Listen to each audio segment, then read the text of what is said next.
कर्जत तालुक्यातील उपजिल्हा रुग्णालय कर्जत तसेच नेरळ, कशळे, कळंब, खांडस आणि कडाव येथील प्राथमिक आरोग्य केंद्रांमधील अनेक जन्मनोंदी ऑनलाईन पोर्टलवर उपलब्ध नसल्याने शेकडो मुलांना जन्मदाखले मिळत नसल्याची गंभीर बाब समोर आली.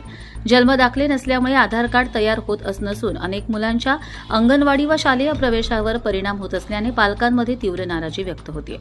स्थानिकांच्या माहितीनुसार 2020 मध्ये जन्मलेल्या अनेक मुलांना आज 6 वर्षांनंतरही जन्मदाखले मिळालेले नाहीत. त्यामुळे त्यांचे आधार कार्ड बनू शकत नसून शिक्षणाचा मार्गही अडचणीत आला आहे. या संदर्भात संबंधित आरोग्य केंद्रांनी जिल्हा आरोग्य कार्यालयाकडे वारंवार पाठपुरावा केल्याचा दावा केला जातोय. मात्र अद्यापही प्रश्न कायम असल्याने प्रशासनाच्या कार्यपद्धतीवर प्रश्नचिन्ह उपस्थित होत आहे. नाव हरचंद्र गोपाल भगत, मुक्काम आंतरड नीट. माझ्या मुलाचा जन्म झालाय सरकारी हॉस्पिटलमध्ये 22/3/2020 ला.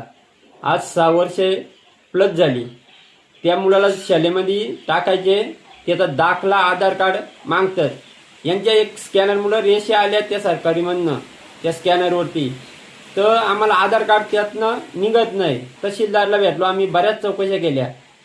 यांच्याकडे म्हणतात हे बरीच पोरं आहेत अशी पेंडिंगला सरकारीमध्ये नेरळमध्ये. तर हे काय कामं करतात मग? एवढी पोरं पेंडिंगला असून आता टाकायचे, याला शाळेत टाकू का घरी ठेवू? 6 वर्ष प्लस होऊन गेल्यात. याचं काय करायला लागेल? यांच्या एका चुकीमुळं मी माझ्या मुलाला शाळेमध्ये टाकू शकत नाही. याला जबाबदार कोण? नेरळ प्राथमिक आरोग्य केंद्राच्या यादीत तब्बल 29 मुलांचे जन्मदाखले प्रलंबित असल्याचे समोर आले.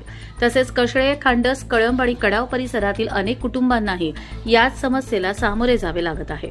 जन्मनोंदी वेळेत करण्यात आल्या असूनही पोर्टलवर माहिती दिसत नसल्याचा दावा आरोग्य कर्मचाऱ्यांकडून करण्यात येतोय.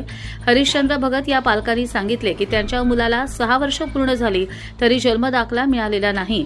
त्यामुळे आधार कार्ड आणि शाळेचा प्रवेश दोन्ही रखडले. अधिकाऱ्यांच्या चुकीची शिक्षा आमच्या मुलांना मिळत आहे अशी खंत त्यांनी व्यक्त केली. या संपूर्ण प्रकरणाची तातडीने चौकशी करून प्रलंबित जन्मनोंदी पोर्टलवर उपलब्ध करून द्याव्यात. अन्यथा शेकडो विद्यार्थ्यांचे शैक्षणिक भविष्य धोक्यात येण्याची भीती पालकांकडून व्यक्त केली जाते. कर्जत लाईव्ह साठी रामदास माळी, कशळे.